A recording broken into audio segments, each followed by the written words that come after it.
Good morning everyone. నేను మీ doctor Karthik Ganapathi, consultant urologist and andrologist at Preethi urology kidney hospital.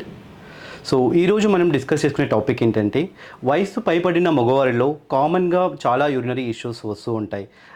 ఎలా అంటే యూరిన్ ఎక్కువసార్లు రావడం కానీ, యూరిన్ వచ్చినప్పుడు ఆపుకోకపోవడం కానీ, అండ్ యూరిన్ మాటిమాటికి నైట్ టైమ్స్లో యూరిన్ వెళ్ళడం కానీ, ఇలాంటి ఇష్యూస్ కామన్గా చూస్తూ ఉంటాం మా ఓపీడీస్లో.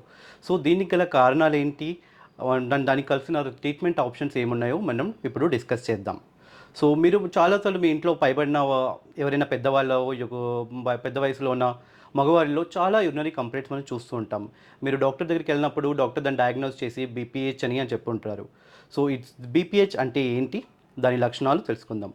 బీపీహెచ్ అంటే benign prostatic hyperplasia. So prostate అనేది ఒక పురుష గ్రంథి, మన యూరినరీ బ్లాడర్ మూత్రాశయం దగ్గర, దాని నెక్ దగ్గర సిచ్యువేట్ అయ్యి ఉంటుంది. సో ఇది వయసు పడడం వల్ల ఏజ్ రిలేటెడ్ ప్రాబ్లం అండి. వయసు పెరగడం వల్ల ఈ ప్రోస్టేట్ అనేది వాపు సైజ్ పెరుగుతూ ఉంటుంది. దానివల్ల రకరకాల లక్షణాలు వస్తూ ఉంటాయి.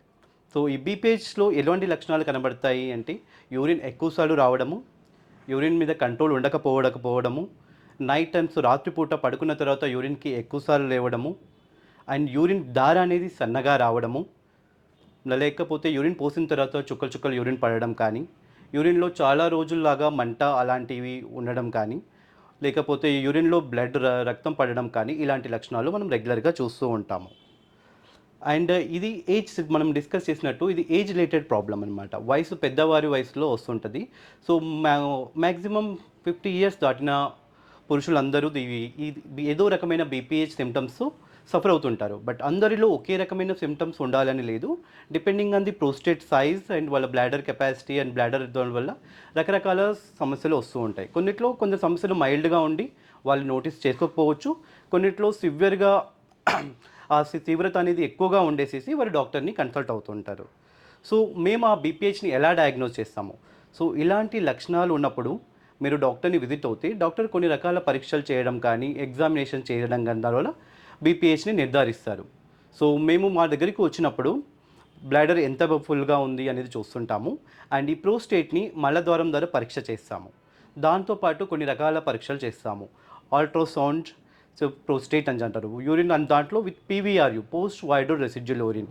సో యూరిన్ పోయకముందు ఎంత యూరిన్ బ్లాడర్లో ఉంది, అండ్ యూరిన్ పేషెంట్ కంప్లీట్గా ఎంప్లీట్ చేశాడా లేదా, ఏమైనా యూరిన్ బ్లాడర్లో మిగిలిపోతుందా లేదా అనేది మనం టెస్ట్ చేస్తాము.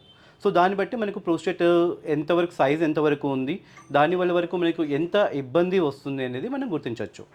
అండ్ మోస్ట్ కామన్గా చాలామంది అడిగే క్వశ్చన్ ఏంటి అంటే, ఈ ప్రోస్టేట్ ఉంది అంటే క్యాన్సర్ ఉండే అవకాశం ఉందా లేదా అని అడుగుతుంటారు.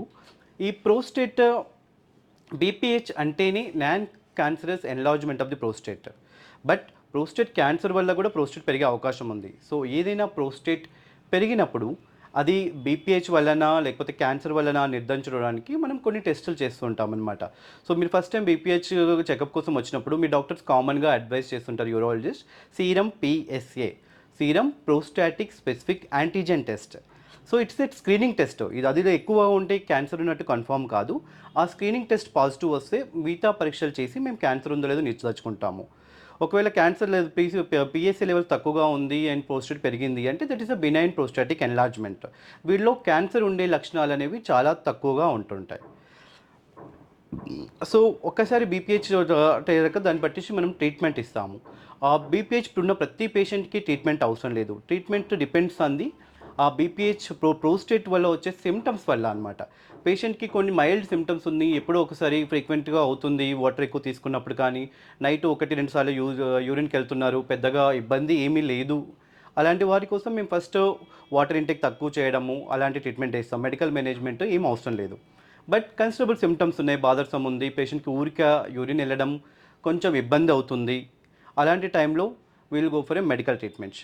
And most of the patients అనుకుంటారు మెడికల్ ట్రీట్మెంట్ అంటే ఇట్స్ 7 to 10 days ఇస్తారని కాదు. మనం ఇచ్చే మెడిసిన్స్ అనేవి ప్రోస్టేట్ సైజ్ని తగ్గించడానికి ఇస్తుంటాము. సో ప్రోస్టేట్ సైజ్ తగ్గడం అనేది కొంచెం టైం పడుతుంది. సో మినిమం ఒక 3 months అయినా ఈ మెడిసిన్స్ యూజ్ చేస్తుంటుంది. 3 monthsలో రెస్పాన్స్ పెట్టేసేసి యూరాలజిస్ట్ డాక్టర్ గారు దాన్ని డోస్ పెంచడం కానీ, వేరే అదర్ ట్రీట్మెంట్ ఆప్షన్స్ చెప్పడం కానీ మనం చూస్తుంటాము. సో ఒకవేళ మెడిసిన్స్తో ఇంప్రూవ్ అవుతుంది అనుకుంటే మనం కంటిన్యూస్గా వాడుకోవచ్చు. లేదు ఒక 3-4 మంత్స్ తర్వాత పేషెంట్‌కి అబ్సల్యూట్‌లీ సిమ్టమ్స్ ఎలాంటివి లేవు, కంఫర్టబుల్‌గా ఉన్నామంటే మనం బ్రేక్ ఇచ్చేసి చూడొచ్చు. పేషెంట్‌కి మళ్ళీ సిమ్టమ్స్ రికవర్ అవుతే we can start the treatment. And mild symptoms ఉండేసేసి టాబ్లెట్స్‌తో బెటర్‌గా ఉందంటే లైఫ్ లాంగ్ కూడా ఈ టాబ్లెట్స్ వాడుకోవచ్చు. ఎటువంటి కాంప్లికేషన్స్ అనేటివి ఉండవండి. అండ్ ఒకవేళ టాబ్లెట్స్ పనిచేయట్లేదు అండ్ పేషెంట్‌కి చాలా సివియర్ ఇబ్బంది అవుతుంది అన్నప్పుడు మనం సర్జికల్ ఆప్షన్స్ వెళ్తుంటాం. చాలామంది పేషెంట్స్ సర్జరీ అనగానే భయపడిపోతుంటారు. It is a simple endoscopic procedure అండి.